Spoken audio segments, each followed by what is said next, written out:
Salve, salve, nono ano! E aí, galera, beleza, né?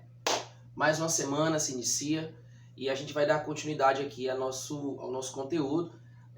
A gente está em citologia, né? Estamos estudando a célula e a gente viu na nossa aula passada aí a parte de organização da célula, partes específicas da célula. A gente falou de microscopia, né? A gente viu aí microscópio fotônico, microscópio eletrônico, né? E agora a gente vai falar da primeira parte da célula, né? A parte mais externa, né, das células, que é a membrana plasmática, tá bom? Composição química da membrana, né? Do que é feito a membrana plasmática. Bom, os componentes químicos mais abundantes nas membranas celulares são os fosfolipídios, né, e proteínas. Por isso costuma-se dizer que a composição química dela é lipoproteica. Gleilson, fosfolipídio, né? Eu tenho então aí fosfatos associados a lipídios. E a membrana plasmática, né, ela apresenta uma bicamada de fosfolipídios, ó. Uma camada voltada para o lado externo da célula, né, para fora no caso, e um lado voltado para dentro da célula, no caso para o citoplasma. Tá? Essa membrana ela é muito fina, certo? Não dá para a gente visualizar ela com o microscópio fotônico, ela só é visualizada com microscopia eletrônica, tá bom? Então assim, ó, só você observar aqui, ó, né, que a gente só consegue ver só uma fina camada aqui, ó, né, no microscópio fotônico. Se for no microscópio eletrônico, a gente vai conseguir observar detalhadamente os fosfolipídios e as proteínas que são mergulhadas, né, nessa membrana, tá? Bom, além desses componentes, né, fosfolipídios e proteínas, existem também glicídios que participam da face externa da membrana, né, que completa sua composição química, tornando-se assim glicofosfolipoproteica. Como assim, Gleilson? Ela tem glicídios, né, ó, aqui na face externa.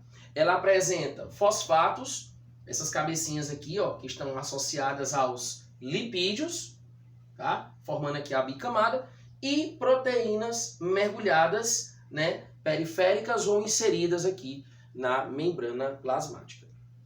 Beleza? Essa membrana plasmática ela está presente em todas as células de todos os seres vivos, não é isso? Exatamente. Bom, o modelo do mosaico fluido, tá? O que foi esse modelo, né?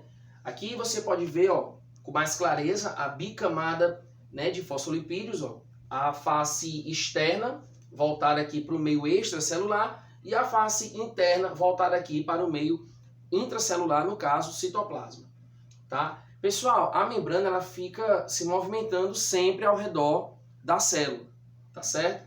Então, assim, a movimentação das proteínas na biomembrana permite o desempenho de diversas funções importantes e levou os autores do modelo denominado assim como modelo do mosaico fluido, tá certo? Esse modelo foi proposto por Jonathan Singer, né, e Gary Nicholson, quando elaboraram um modelo molecular para explicar a estrutura altamente dinâmica da membrana em relação ao seu comportamento, né, ao comportamento dos fosfolipídios, né, e seus movimentos e passagem também de substâncias pelas proteínas presentes. Ou seja, a membrana, além de estar se movimentando ao redor da célula toda, ela permite passagem, né, de nutrientes, ou seja, as proteínas se abrem e acabam, né, permitindo essa passagem de um nutriente que possivelmente esteja fora da célula para o interior ou vice-versa, tá bom? Então aqui é mostrando a membrana plasmática,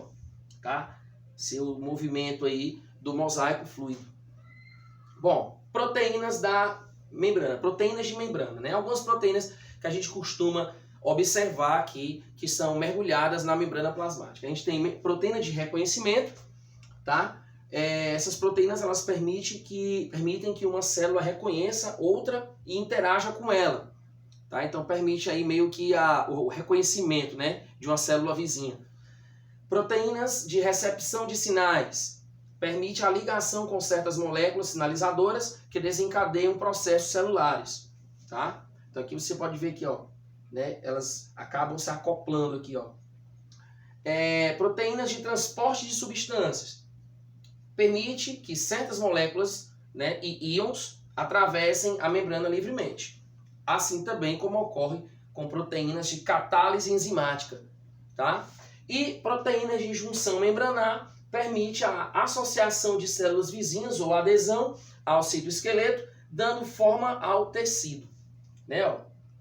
Tá? Então, assim, são diversos tipos de proteínas, né, que a gente pode encontrar mergulhadas na membrana plasmática. Aqui a gente vai ver, ó, a primeira animação aqui dessa aula, tá bom? Que é mostrando o comportamento aqui dos fosfolipídios aqui no mosaico fluido, né? O movimento aqui da membrana plasmática. Olha só como é que a membrana se comporta, pessoal. Que show, né? Note aqui a flexibilidade dos fosfolipídios aqui, ó. Tanto da face externa como da face interna.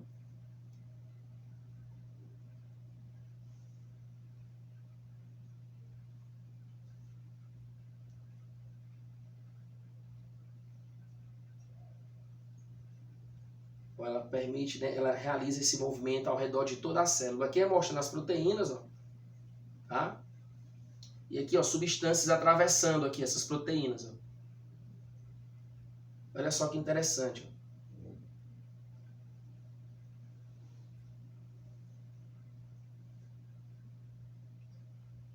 Esse aqui é o modelo mosaico fluido da membrana plasmática, tá bom? Legal, né? Bom, permeabilidade celular. Essa é a principal função da membrana plasmática. Gleison, o que é permeabilidade celular? Né? Conhecido também como permeabilidade seletiva. A membrana, ela controla tudo, ela seleciona, né, os materiais que vão entrar e que vão sair da célula, tá? Não pode entrar qualquer coisa na célula, não. Só quando a membrana selecionar, tá? Nossa, cara, que interessante. Ela tem essa característica? Tem, né? Ela vai selecionar materiais que entram e saem, né? E pode ser realizada através de dois processos. Então, assim, o material vai atravessar a proteína da membrana, certo? Ou para entrar ou para sair, tá? E a gente tem dois processos, né, que pode explicar essa passagem. A gente tem o transporte passivo e o transporte ativo. O transporte passivo, ele costuma ocorrer normalmente sem gasto de energia. Já o transporte ativo, ele ocorre com gasto de energia, tá bom? O transporte passivo, pessoal, a gente tem duas formas. A gente tem aqui a difusão e a osmose. Vamos conhecer aqui, ó. Bom, transporte passivo. Primeiro caso, difusão simples. Isso, o que é a difusão simples? Moléculas pequenas, não polares, né, e lipossolúveis, ou seja, solúveis em lipídios, né, se fundem livremente através da bicamada lipídica. Tá? Esse meio de transporte é coordenado pelo gradiente de concentração, ou seja, no qual as moléculas vão do meio mais concentrado para o meio menos concentrado. Tá? Então, se liga aqui.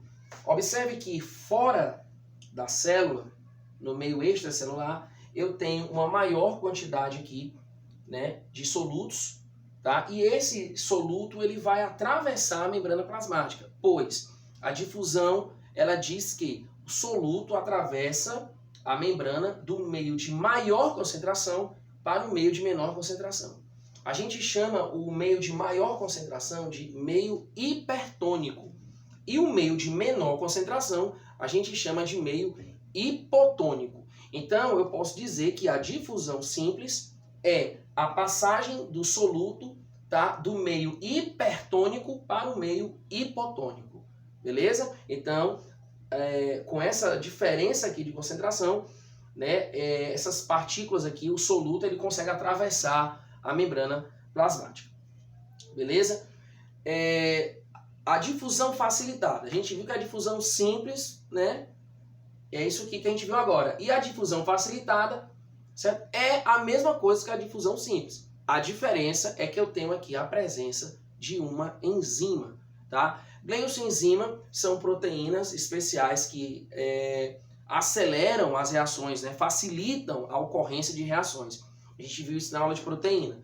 Exatamente. Então, aqui vai acontecer a mesma coisa que uma difusão simples, sendo que a gente vai ter a participação dessas proteínas especiais aí, que vão acelerar o processo, tá? Então, assim, ocorre a favor do gradiente de concentração também, assim como a difusão simples, sem gasto de energia também, tá? Porém, eu tenho aqui a presença de permeases, que são enzimas especiais, né, que vão facilitar para que ocorra, né, a passagem pela proteína, tá certo? Então, o soluto ele vai atravessar, certo, a membrana plasmática do meio de maior concentração para o meio de menor concentração, com o auxílio dessas enzimas denominadas permeases. Tranquilo? Isso aqui acontece na passagem de glicose e aminoácidos.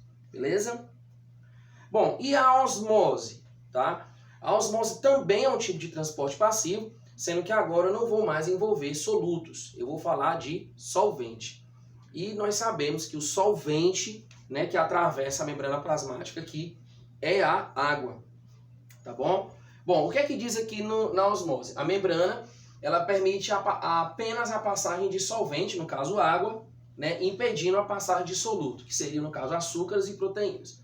Tá? Na osmose, a passagem de água, solvente, se dá da região de menor concentração para a região de maior concentração. Ou seja, na osmose, galerinha, eu tenho aqui o contrário da difusão. Lá na difusão, né, a substância passava do meio de maior concentração, ou seja, no meio mais concentrado, para o meio menos concentrado. Na osmose, não. Tá? O solvente ele vai passar do meio de menor concentração, ou seja, o meio hipotônico, para o meio de maior concentração, que seria o meio hipertônico. Beleza? Então, assim ocorre a passagem de água, né? Tá certo?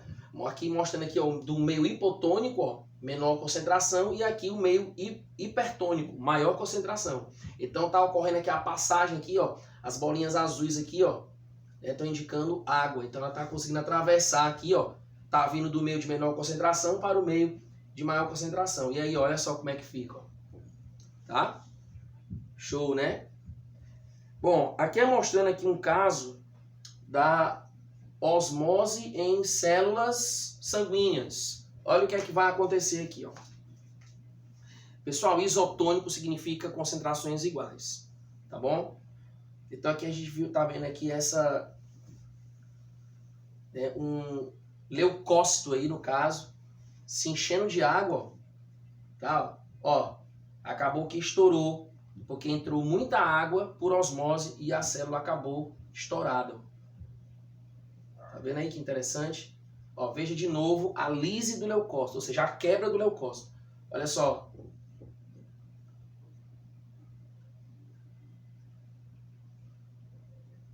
Ó, após ocorrer a osmose, ó, entrou muita água, a célula não suportou e acabou estourando. Tá?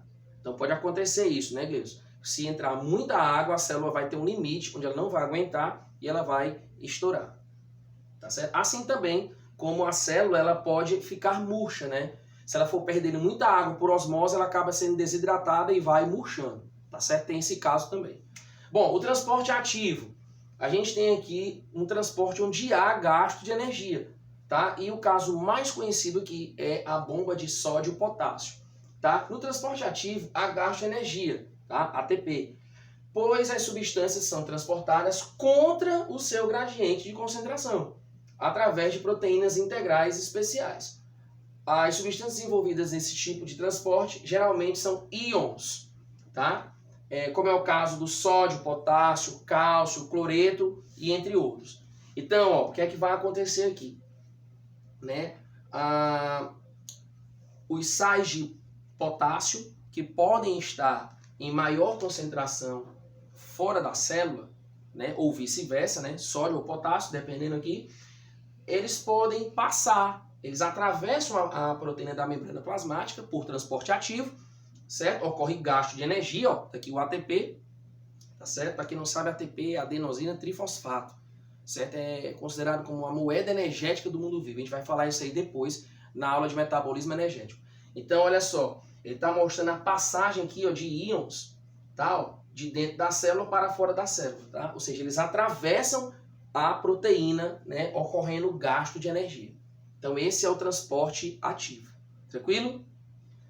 Bom, e existe também um transporte que é transporte por meio de bolsas membranosas. A gente conhece esse tipo de transporte aqui como transporte em massa ou transporte em blocos, tá bom? Então nós temos aqui dois casos. A gente tem a endocitose e a exocitose. Gleilson, endocitose é o englobamento de partículas, né? A membrana ela vai criar projeções que vai englobar partículas para dentro da célula. E a exocitose é quando a membrana cria, né, projeções para expulsar, eliminar resíduos de dentro para fora da célula. Tá bom? Então, endocitose é o englobamento de partículas por invaginações da membrana.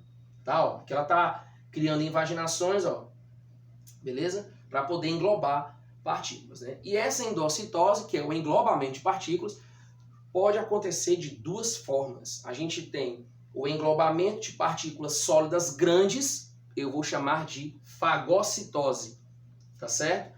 E o englobamento de partículas sólidas bem pequenas ou de partículas líquidas. Nós temos aqui o caso da pinocitose. Então, vamos entender aqui, ó. Aqui a membrana está realizando endocitoses, ó, nesses dois casos aqui, certo? Os pseudópodos aqui da membrana. Pseudópodos são falsos pés. São projeções que a membrana vai criando, ó, né, vai formando aqui falsos pés. E aí a célula, que era redondinha, pode ficar semelhante a uma ameba, né, cheia de projeções, fazendo assim com que ela possa, inclusive, se locomover com o movimento desses pseudópodes. Tá certo? Então, olha só. Aqui é mostrando o pseudópode envolvendo um patógeno, tá? Por exemplo, uma bactéria. Né? A bactéria está sendo englobada aqui, ó, por projeções da membrana. Né? Os patógenos são englobados por endocitose. Tá? Então, acabou que estava fora da célula, agora está dentro da célula. Ao entrar dentro da célula, os patógenos eles são englobados por um vacúolo, que é uma organela do citoplasma, né, que serve exatamente para armazenar, tá? Então assim, forma-se um vacúolo que cerca os patógenos, ó, eles foram cercados aqui, ó, beleza? Em seguida, uma outra organela do citoplasma chamada lisossomo, que é uma organela que apresenta enzimas digestivas, ela chega próximo do vacúolo e as enzimas digestivas acabam digerindo os patógenos. Ó, os patógenos então foram digeridos e aí a célula, a membrana da célula, cria uma nova invaginação, sendo que agora vai expelir os resíduos, né, aqui da digestão dos patógenos. Então eu tenho aqui um caso de endocitose e tenho aqui um caso de exocitose. Tá bom? Então a exocitose é a eliminação de resíduos pela membrana plasmática. A gente conhece esse processo como defecação celular. Beleza? Que interessante, né? Vamos aqui para mais uma animação, que aqui é, no caso, mostrando, acho que vocês já viram essa mesma animação na aula de microscopia, e agora eu estou mostrando de novo para vocês exatamente, ó, a criação aqui dessas projeções, ó, dos pseudópodes, aqui de um protozoário englobando um outro protozoário. Então aqui uma ameba englobando um paramécio. Então assim, ó, serve, né, para a célula se alimentar. Ela acaba que engloba a partícula e essa partícula vai ser digerida dentro aqui dessa célula. Nesse caso aqui, uma célula sendo digerida dentro de outra célula, né? Olha só que interessante. Que é um caso clássico de fagocitose, pessoal. Tá? Bom, e nós temos aqui o caso de pinocitose, né? Pinocitose são gotículas líquidas, né? Gotículas ou sólidos bem pequenos que caem aqui na borda da membrana. A membrana então cria uma invaginação, né? E essas partículas são aqui, no caso, englobadas, ó, e serão digeridas também no interior da célula. Quando for uma fagocitose, né? Quando ocorre aqui eu chamo de fagossomo, e quando for uma pinocitose eu chamo aqui de pinossomo. Tranquilo? Mostrando aqui para vocês mais uma animação. tá? Mostrando aqui uma célula, né, com diversas organelas. Vamos ver o que é que essa animação vai mostrar aí.